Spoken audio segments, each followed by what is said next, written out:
कक्षा 10 एक्सरसाइज 3.2 इसका पार्ट 7वां है, दो चर वाले रेखिक समीकरण युग्म। इसका चौथा क्वेश्चन है, निम्न रेखिक समीकरण युग्मों में से कौन से युग्म संगत या असंगत है? यदि संगत है तो ग्राफीय विधि से हल ज्ञात कीजिए। x + y बराबर 5 ही होगी समीकरण नंबर 1, और इसमें देखिए दो का भाग जा रहा है तीनों पदों के अंदर, तो दो का भाग दे दें तो x + y बराबर 5 ये होगी समीकरण नंबर 2। अब इनको ध्यान से देखिए आप, दोनों समीकरण बिल्कुल सेम है। अगर समीकरण सेम है तो इनसे अगर हम ग्राफ बनाएंगे तो एक रेखा प्राप्त होगी, और जब एक रेखा प्राप्त होगी तो इसका अर्थ हो गया कि रेखाएं संपाती है, और संपाती है तो उसके अपरिमित रूप से अनेक हल है, और अगर अनेक हल है तो वो संगत होगा, और अगर संगत है तो फिर से इनको ग्राफीय विधि द्वारा हल करना है। तो संगत और असंगत का पता लगाना हमें a1/a2, b1/b2 और c1/c2 की तुलना करके। तो यहाँ a1 का मान क्या है?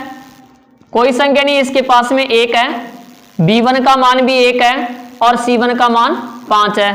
a2 का मान समीकरण नंबर 2 में x के पास में कोई संख्या नहीं है मतलब 1 है, b2 का मान भी 1 है और c2 का मान 5 है। तो a1/a2, a1 का 1, a2 का 1, 1 में 1 का भाग 1 बार गया। फिर b1/b2, b1 का मान 1, b2 का 1 बराबर क्या आ गया 1। अब दोनों के मान समान है, अगर दोनों के मान समान है तो c1/c2 ज्ञात करना है। ज्ञात कर लेते हैं c1/c2, c1 का मान 5, c2 का 5, 5/5 यानी कि 1। तीनों के मान समान आ गए, a1/a2 बराबर b1/b2 बराबर c1/c2। अब अगर तीनों के मान समान है तो समीकरण युग्म क्या होगा? संगत होगा। समीकरण युग्म संगत होगा। अब समीकरण युग्म अगर संगत है तो इन्हें कौन सी विधि से हल करना है? ग्राफीय विधि द्वारा। और ग्राफीय विधि से हल करने के लिए सबसे पहले लेते हैं हम समीकरण 1, इससे सारणी बनाएंगे। समीकरण 1 है x + y बराबर 5, तो इधर आप x को रखिए और बराबर के इधर 5 है ही पहले से, y यहाँ प्लस में है, उधर जाते ही किस में हो जाएगी? माइनस में। तो x बराबर क्या आ गया? 5 - y। अब y का मान अपने इच्छानुसार रखना और x का मान ज्ञात करना है। y बराबर क्या रखेंगे? 1 रखेंगे, तो y बराबर 1 रखने पर x का मान क्या होगा? 5, और माइनस y की जगह 1 रख दिया तो क्या आ गया? 4। अब y बराबर 2 रखते हैं, 2 रखने पर तो x का मान क्या आएगा? 5 माइनस y की जगह क्या रखना है? 2 बराबर क्या आ गया? 3। बस 2 ही मान बहुत है, x y। जब हमने y का मान 1 रखा तो x का आया 4, और y का जब 2 रखा तो x का आया 3। अब ठीक इसी प्रकार समीकरण 2 से दूसरी समीकरण बिल्कुल यही है, जो पहली समीकरण है वही दूसरी है, तो सारणी दोनों की सेम ही बनेगी, तो ज्यादा हल करने की आवश्यकता भी नहीं है। एक समीकरण को बार बार हल करना कोई जरूरी नहीं है, इसलिए सारणी यही बन जाएगी 4 1 और 3 2। अब ग्राफीय विधि से हल करना है। ग्राफीय विधि से हल करने के लिए ग्राफ पेपर पे 2x खींचने होंगे, x एक्सिस और y एक्सिस। ये तो हो गया, और ये क्या हो गया? y x। और दोनों x जिस बिंदु पे प्रतिच्छेद करते हैं उसे क्या कहते हैं? मूल बिंदु। इसके निर्देशांक हमेशा 0 0 होता है, और ये x डैश हो गया और ये y डैश x हो गया। अब इन पे संख्या दर्शाएंगे, जो ग्राफ पेपर पे गहरी लाइनें हैं उनके ऊपर लिखेंगे हम 1 2 3 4 5 6 7। इधर दर्शाएंगे 1 2 3 4 5 6 7 8 9। पहले बिंदु के निर्देशांक है 4 1, यानी x एक्सिस पे 4 की लाइन हो गई है, और y पे 1 की लाइन हो गई है।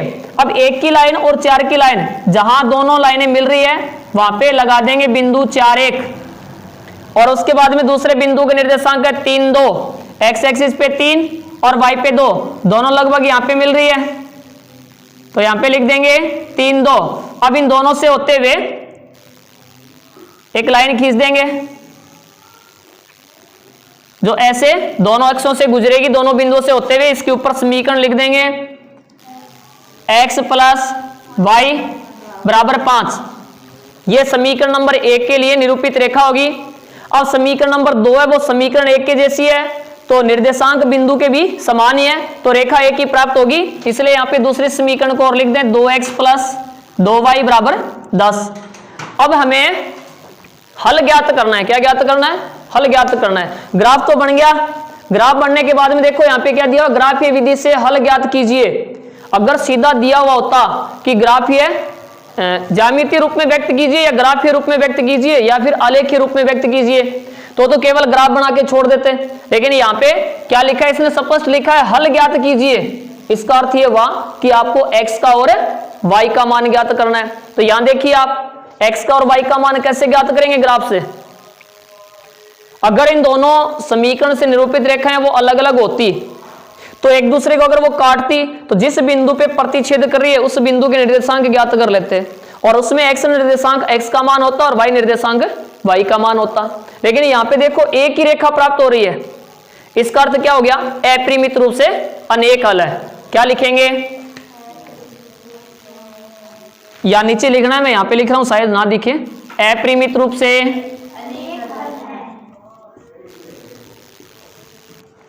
से अनेक हल है या हल होंगे, एक ही बात है। उतार लीजिए इसको।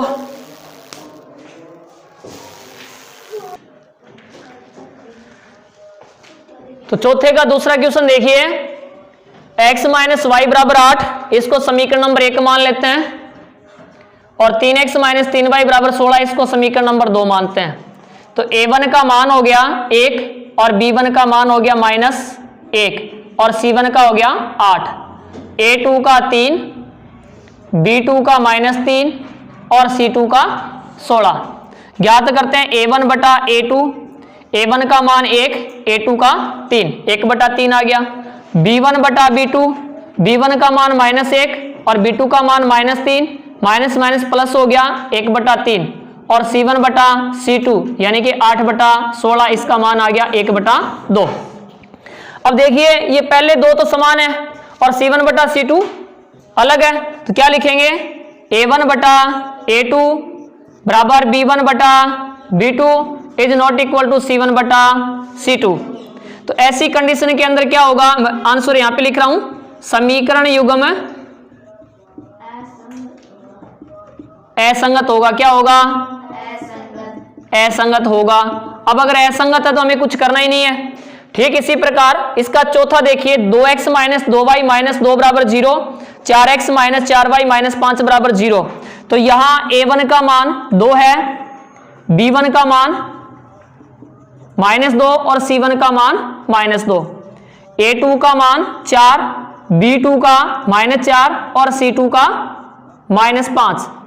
a1 बटा a2 बराबर 2/4 यानी कि 1/2, और b1 बटा b2 इसका मान -2 बटा -4 बराबर 1/2 आ गया, दोनों समान है। और c1 बटा c2 बराबर -2 बटा -5 बराबर 2/5। अब ये तीनों समान नहीं है, पहले दो समान है, मैं यहां लिख रहा हूं, पहले दो समान है, a1 बटा a2 बराबर b1 बटा b2 is not equal to c1 बटा c2। तो समीकरण युग्म क्या होगा, समीकरण युग्म असंगत होगा। क्या होगा, असंगत होगा। अब देखिए इसका तीसरा, अगर असंगत है तो हमें कुछ नहीं करना है। तीसरे में देखिए आप, तीसरा है, तीसरे की पहली समीकरण है 2x प्लस वाई माइनस 6 बराबर 0, ये होगी समीकरण नंबर 1, और दूसरी है 4x माइनस 2y माइनस 4 बराबर 0। देखिए तीनों के अंदर 2-2 का भाग जा रहा है, तो 2-2 का भाग दे दें, 2x माइनस वाई माइनस 2 बराबर क्या होगा 0, समीकरण नंबर क्या होगी 2 होगी। क्या होगी, 2 होगी।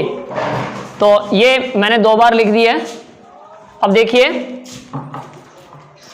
संगत और असंगत का पता करते हैं। पहले समीकरण 1 में a1 का मान हो गया 2, b1 का 1 और c1 का -6,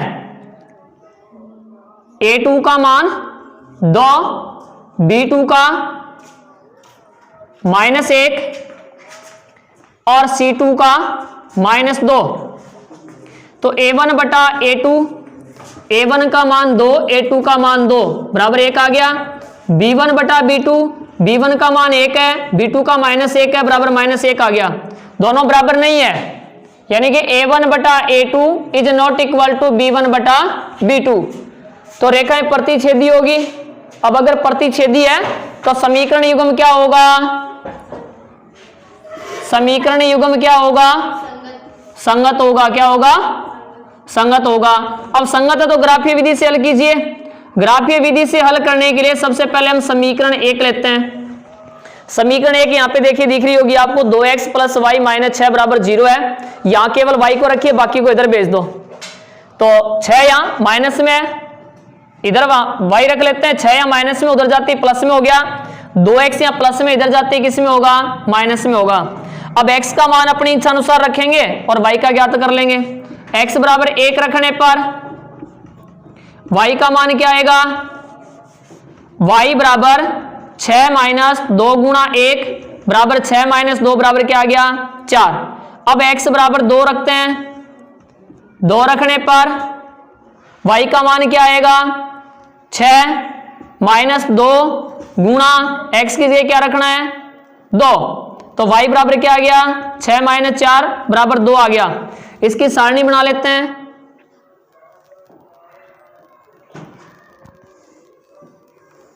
सारणी में ऊपर यहां पे x लिखेंगे और नीचे y। जब हमने x का मान 1 रखा तो y का मान कितना आया? 4। और जब x का मान हमने 2 रखा तो y का कितना आया? 2।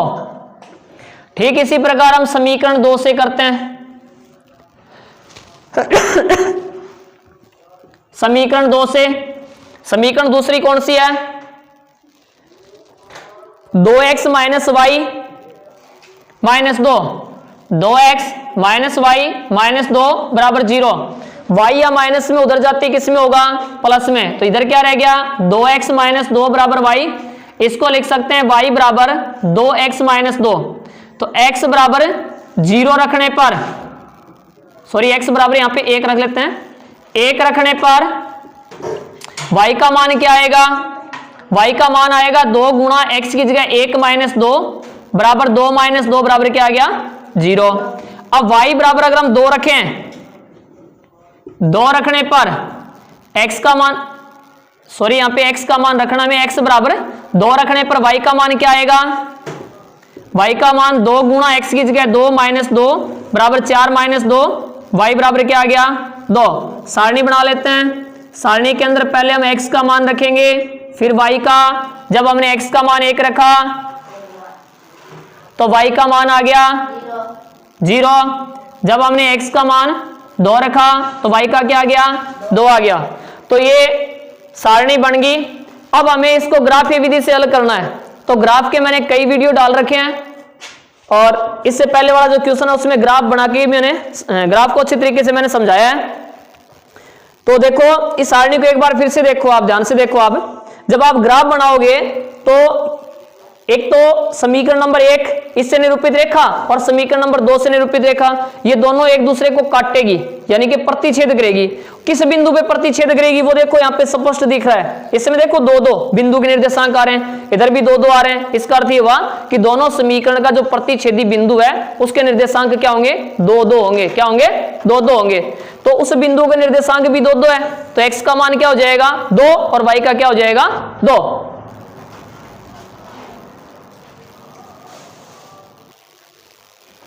पांचवा क्वेश्चन है, एक आयताकार बाग जिसकी लंबाई चौड़ाई से 4 मीटर अधिक है का अर्ध परिमाप 36 मीटर है, बाग की विमाएं ज्ञात कीजिए। तो ये बाग है वो किस आकार का है?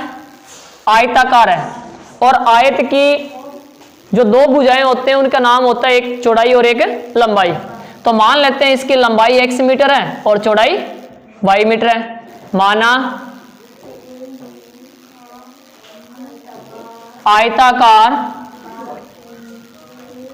बाग की लंबाई x मीटर है तथा चौड़ाई y मीटर है। प्रथम स्थिति क्या है इसकी? प्रथम स्थिति ये है 4 मीटर अधिक है। लंबाई है वो चौड़ाई से 4 मीटर ज्यादा है। किससे ज्यादा है? चौड़ाई से। इस बात को दोबारा सुनो आप, लंबाई है वो चौड़ाई से 4 मीटर ज्यादा है, यानी कि लंबाई में से अगर हम चौड़ाई को घटाएंगे तो कितना आएगा? 4 आएगा। तो यही इसकी फर्स्ट कंडीशन है। लंबाई में से चौड़ाई को घटा दें, लंबाई x है, इसमें से y को घटाएंगे तो क्या आएगा? 4। ये होगी समीकरण नंबर 1। द्वितीय स्थिति क्या है? द्वितीय स्थिति यह है कि अर्ध परिमाप 36 मीटर है। भाग का अर्ध परिमाप कितना है? अर्ध परिमाप बराबर 36 मीटर है। अब पहले तो आप ये बताइए, ये भाग वो आयताकार है, अर्ध परिमाप को छोड़िए आप, भाग आयताकार है, तो यहां आयत के परिमाप की बात हो रही है। तो आयत के परिमाप का सूत्र क्या होता है? आयत के परिमाप का सूत्र 2 गुणा लंबाई प्लस चौड़ाई, यही तो होता है। अर्ध परिमाप का अर्थ हो गया इसका आधा, यानी कि 2 का भाग दे दो। इसका मान कितना है? 36 मीटर है। देखो 2 से 2 कट गया, क्या बच गया? लंबाई प्लस चौड़ाई। और लंबाई क्या मान रखी है हमने? x, और चौड़ाई क्या माननी है? y। इनका योग कितना है? 36। ये होगी समीकरण नंबर 2। विमाएं ज्ञात कीजिए। तो रैखिक समीकरण युग्म को हल करने की विधि, एक तो ग्राफीय विधि, प्रतिस्थापन विधि, विलोपन विधि, वज्र गुणन विधि। लेकिन अब तक हमने 3.1 और 3.2 के अंदर अब तक जो विधि पढ़ी है वो केवल ग्राफीय विधि पढ़ी है, यानी कि आलेखीय या ज्यामितीय विधि, ये विधि पढ़ी है। तो इसलिए हमें इसकी विमा है वो आलेखीय विधि से ज्ञात करनी है। और वैसे अगर एग्जाम के अंदर ये क्वेश्चन आ जाए कि विमा ज्ञात कीजिए, तो यहां किसी विधि का नाम नहीं दिया हुआ है, तो आप इन चारों में से किसी भी एक विधि से विमा ज्ञात कर सकते हो। लेकिन हमने अब तक यहाँ पे कौन सी विधि पढ़ी है? एक ही विधि पढ़ी है, ग्राफीय विधि। तो इसको हम ग्राफीय विधि से हल करते हैं। और इसके बाद में जो 3.3 जो एक्सरसाइज है उसके अंदर प्रतिस्थापन विधि है, फिर वो अगली एक्सरसाइज के अंदर सीखेंगे। तो ग्राफीय विधि से हल करने के लिए सबसे पहले हम समीकरण 1 लेते हैं। समीकरण 1 से पहली समीकरण है x माइनस वाई बराबर 4। ये y या माइनस में उधर जाते ही किस में होगा? प्लस में। तो y का मान इच्छानुसार रखना है। तो y बराबर 1 रखने पर x का मान क्या आएगा? x बराबर 4 प्लस 1 बराबर क्या आ गया? 5। y बराबर 2 रखने पर x का क्या मान आएगा? 4 प्लस 2 बराबर 6। इसकी सारणी बना लेते हैं x y। जब हमने y का मान 1 रखा, x का 5 आ गया, y का 2 रखा, x का क्या आ गया? 6 आ गया। तो फिर से समीकरण नंबर 2 से, समीकरण नंबर 2 है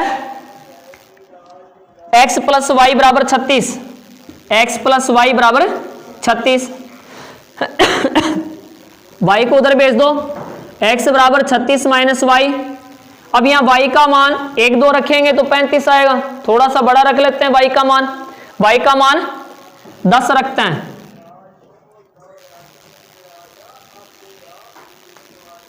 y का मान 10 रखने पर x का क्या मान आएगा? 36 माइनस 10 बराबर 26। और y का मान अब 12 रख लेते हैं। 12 रखने पर x का क्या मान आएगा? 36 माइनस 12 बराबर 24। अब इसकी सारणी बना लेते हैं x y। जब हमने y का मान 10 रखा तो x का आ गया, y का मान 10 रखा तो x का आ गया 26। और जब y का मान हमने 12 रखा तो x का आ गया 24। अब इसको ग्राफीय विधि से हल करने के लिए x एक्सिस और y एक्सिस खींचेंगे, फिर इस पे संख्याओं को दर्शाएंगे। ये मूल बिंदु हो गया, ये x एक्स है और ये y एक्स है। अब देखिए यहाँ पे x एक्सिस के अंदर सबसे बड़ी संख्या क्या आ रही है? 26 आ रही है ना। तो ग्राफ पेपर पे 26 लाइनें नहीं होगी, तो क्या करोगे आप? पैमाना थोड़ा बड़ा लेना होगा। यानी कि एक्स एक्सिस पे पैमाना ले लो आप 2 4 6 8 10 12 14 16 ऐसे 2 2 का पैमाना ले लीजिए।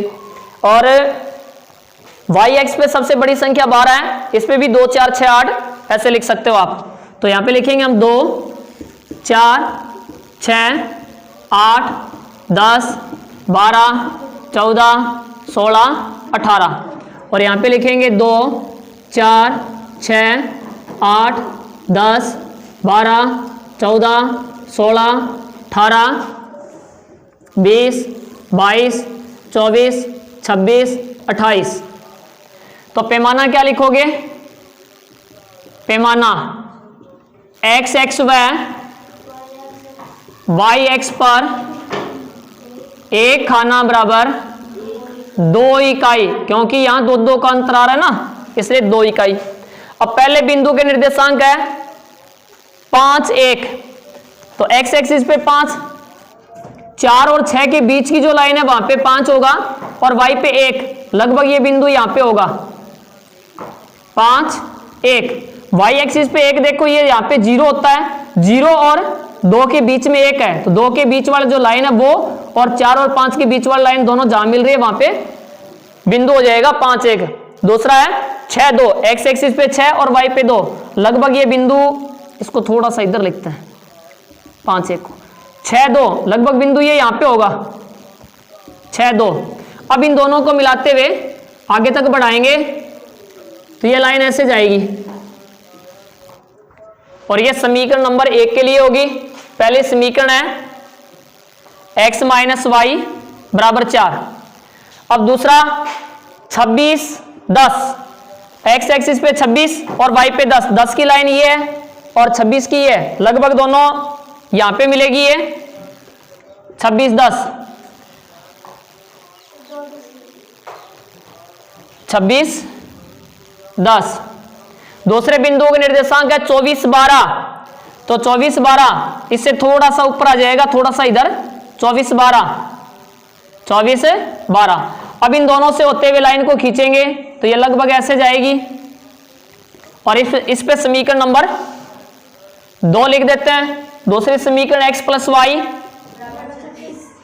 बराबर 36। तो ये तो हो गया इसका ग्राफीय निरूपण। अब ग्राफीय विधि के द्वारा हमें हल ज्ञात करना है, तो ग्राफीय विधि से हल ज्ञात करने के लिए इन दोनों समीकरणों को आप देखिए, ये दोनों समीकरण एक दूसरे को प्रतिच्छेद कर रही है कि नहीं कर रही है? कर रही है ना। अब ये दोनों रेखाएं एक दूसरे को जिस बिंदु पे काट रही है उस बिंदु के निर्देशांक ज्ञात कर लेते हैं। क्या ज्ञात कर लेते हैं? निर्देशांक। तो प्रतिच्छेदी बिंदु ये है, इस बिंदु के निर्देशांक ज्ञात कर लेते हैं। तो बिंदु के निर्देशांक क्या होंगे? इस बिंदु को देखिए आप, एक्स एक्सिस पे किसकी सिद्ध में है? ये 20 की सिद्ध में है, तो 20 और वाई पे किसकी सिद्ध में है? ये 16। तो इस बिंदु के निर्देशांक हो गए 20 16। पहला है, इसको कहते हैं एक्स निर्देशांक। क्या कहते हैं? एक्स निर्देशांक। और दूसरे को क्या कहेंगे? वाई निर्देशांक। तो एक्स का मान क्या हो गया? यहां पे लिख रहा हूं मैं, एक्स का मान क्या हो गया? 20 और वाई का मान क्या हो गया? 16। एक्स हमने किसको मान रखा है? लंबाई को। तो बाघ की लंबाई क्या होगी? बाघ की लंबाई कितनी होगी? 20 मीटर। और वाई किसको मान रखा है हमने? चौड़ाई को। तो चौड़ाई कितनी होगी इसकी? चौड़ाई होगी इसकी 16 मीटर।